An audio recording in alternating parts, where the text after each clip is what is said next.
Kumpleto na ang mga import para sa paparating na PBA Commissioner's Cup sa March 11. Para sa Converge 5er-Xers, Kyler Kelly, and they've made an effort para dito kasi nakakontract pa sa South Bay Lakers, and guess what? Converge take his buyout para makapaglaro sa kanila. Grabe ah.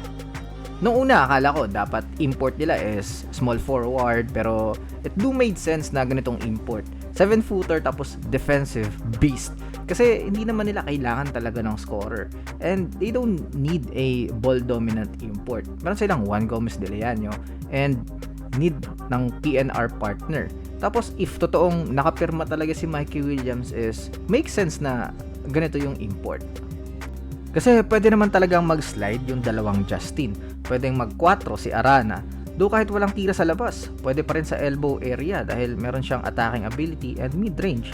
Tapos si Baltasar, naging tres na din naman yan kay Coach Tab Baldwin. So sana, maayos lang ng coach yung tamang timpla. Make the right decisions and rotations kasi nakita natin last conference, palyado talaga. Kahit malakas on paper yung roster, kung hindi maparan ng coach is wala rin. Kasi nawala nga sa kanila mid-conference yung Serbian na consultant. Plus, dumami pa yung small forward nilang pwedeng magamit. You have Abueva and Policarpio. Puro mga versatile na pag all-Filipino, magi-slide ng 4. Lalo pag dumating si Dave Ildefonso, di ba? So, yung lahat ng mga risk investment ng Converge is, kapag naging success, worth it talaga eh. Yung pag-trade sa player na hindi mo alam kung lalaro, kung nasa buwan. Pag-trade din sa player kung kailan ba lalaro. So, pag yan na kumpleto with the right coach, palag-palag yung Converge. And the competition is here. Kyler Kelly led the G League in blocks noong 2024 season with 2.9 blocks per game. Tsaka hindi bumababa sa 1 yung average niya dyan every year. 2025 season, 2.5. Tapos this season, 2.1 blocks per game. Also earning some defensive team awards. Kaya alam natin yung reason but ito yung kinuha na Converge, and wala to sa player eh. Nasa system na lang to if they wanted to be on top of Philippine basketball. Next, alam nyo na, Ball for TNT. Fresh NBA talent, 7'3" and raising the bar para sa mga imports. Tipong ganyan dapat eh, no? Kung nasa gitna ng bashing yung liga. Tipong nakawalan ka na ng gana pero may ganyang import, mapapanood ka talaga ng live eh. Kahit nung era ni Terrence Jones at Chris Macolo, ang bangis din nun eh, no? Pero right now, ball in the PBA, what a time, diba? Tsaka laging ganyan naman yung TNT kapag import-laden conference eh. NBA talent talaga. RSJ nga eh, kaso nga lang nagka-ACL injury, which naging tulay para makuha si Ball. Few years back is nako-compare pa siya kay Victor Wembanyama, pero na-discuss natin yung difference lang nila is yung will and desire ni Wemby, tsaka yung basketball IQ is on another level. Pero sana dito sa PBA is mag-focus si Ball kasi ayun yung naging sudden reason bakit siya nawala sa NBA. His lack of focus, naging butas sa kanya yung how to read PNR actions, yung kanyang reaction sa defense. Yeah, sobrang haba niya, pero iba yung NBA kasi dapat quick yung read and react. Pero feeling ko naman, hindi yan magiging issue dito sa PBA. Different pace and angat na angat si Ball dito.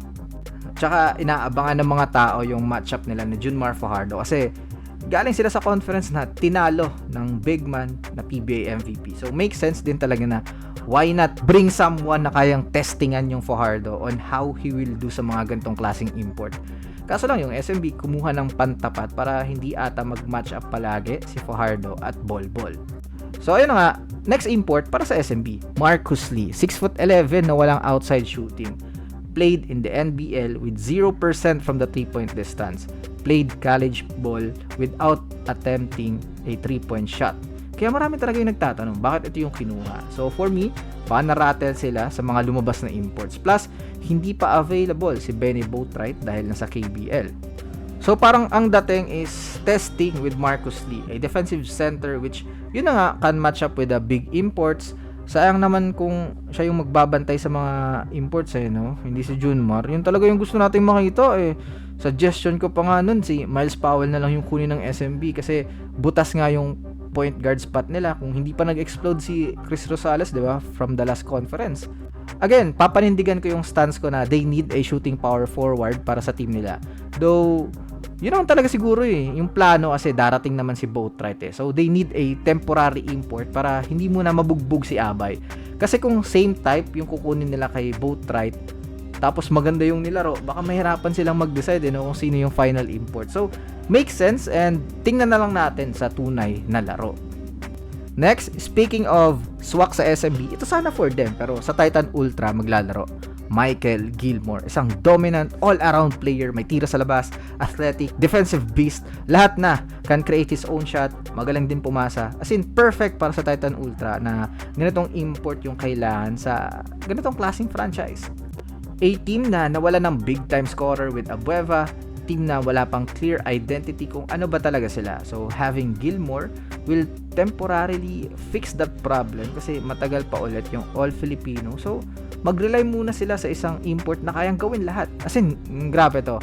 Ang wish mo na lang sana, mag-translate yung lahat ng talent niya, lahat ng meron siya sa PBA para palag din yung Titan Ultra.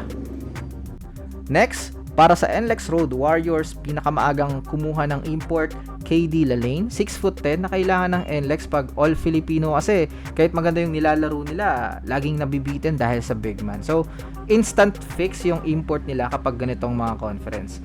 Kahit hindi dominant scorer, basta decent big is okay na.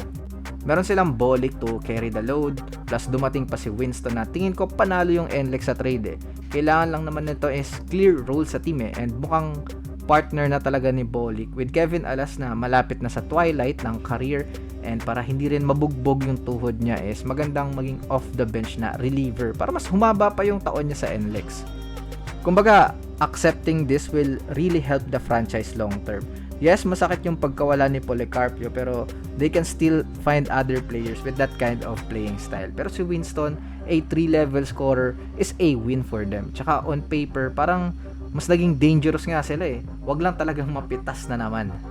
Next, para sa Terra Firma Jeep, Mubashir Ali. 7-footer na based on the films, can really help the Jeep na kumilite ng ilang games kung gusto nilang manalo. Kasi if goal nilang matalo, they're giving the Ginebra a favor. Kasi dun na naman mapupunta ang first overall pick kung mag 0-12 sila this conference. Legit na malakas tong si Ali. Dominant force sa ilalim, meron ding passing ability kapag merong help, may rim protection. Mga direct solution nga to para sa Jeep Saktong pairing din kapag uminit yung Ahmnisi Brothers, tas nandyan na rin si J.U. Chu. So, right now, decent naman yung roster with the import Kaso, ang tanong palagi, gusto ba nilang manalo? Speaking of Ginebra, mag-i-stick sila with Justin Brownlee. 38 years old na sa April and ang reason ni Coach Tim, talunin muna nila si Brownlee bago sila magpalit. Yung tumalo daw is wala na si RHJ. So yung Ginebra, yun pa rin yung kukunin. Pero for me, this is not the same Ginebra anymore. Okay lang talaga sana kung may Stan Hardinger pa rin sila. Pero they are acting up like nandyan pa rin si Sistan Pero basic lang to sa Ginebra. Next season, walang tanking kasi merong ibang team na nagtatank para sa kanila. So, hindi na need magkaroon ng drought season. We have nothing much to say kasi kilala na natin si Brownlee. So, worried lang ako sa kanila kasi kawawa naman si Japet Aguilar. Pinipilit pa rin ni Coach Tim kahit parang it's time to hang up the jersey. Pero, Ginebra fans dito sa channel, kaya pa rin ba with this roster, this Commissioner's Cup? Next, para sa Rain or Shine, Jalen Johnson. Kaso, hindi yung nasa Hawks. 6'9" and na-question rin ng mga fans kung sapat ba to. Pero, Coach Yang naman yan. Kahit nga yung import na 9 points per game lang, nag-champion So, laging hinahanap niya system fit. Kahit hindi stand out yung numbers, andyan yung hinahanap nila. Bruiser sa ilalim, good rim runner, meron ding shooting touch, which is important para sa Rain or Shine. And if you are playing with Coach Yang, kaya niya ring mag-switch sa mga smaller players, sa mga PNR actions. Kumbaga, solve yung defense So, I'm not totally worried for them. Basta pag Rain or Shine kasi, they are a unique team with a fun style of basketball. Speaking of Coach Yang, yung import na system fit, kinuha ng Blackwater yung dating dapat sa Ross, Daniel Oshefu, na supposed to play dati sa Elasto Painters kaso lang, nung kinuha kasi siya, parating pa lang si Coach Yang So, pagbalik, pinalitan siya. And Blackwater right now is trying him once again. Though naglaro na rin siya for a PBA team with TNT sa East Asia Super League kaso bad result din yun So maybe ang hanap talaga ng Blackwater is yung paint man talaga which is okay lang kasi Meron naman silang big 3 na kaya mag-provide ng scoring, so they just need a big man na kaya mag-defend ng other imports na malalaki rin talaga. Kaya yung pwede rin makasabay sa pace ni Panopio at Bearfield. Para sa Meralco Bolts, naka-villain mode sila ngayon. In-insist nilang ilaro pa rin si Ismael Romero kahit pa masama yung image niya sa mga Pinoy. Kaso lang, hindi naman Pinoy si Coach Nenan. So ayun, siya yung nasunod kesa sa head coach na si Luigi Trillo. Sayang lang kasi respected franchise pa man din natin. Lagi kong binuboost dito sa channel na fair franchise, may integrity, building the core through draft, at ang galing nila mag-alaga ng players. Pero ito lang naman yung red flag na bringing Romero sa Pilipinas after kicking a Filipino. Kaso yung mga teams like Rain or Shine is tetestingin na lang daw nila kung hanggang saan yung pasensya. At kung ma-thrown out is advantage pa para sa mga PBA team. So, naging dagdag flavor na rin sa conference, nagkaroon ng lasa yung Commissioner's Cup, and ang daming storyline para sa atin.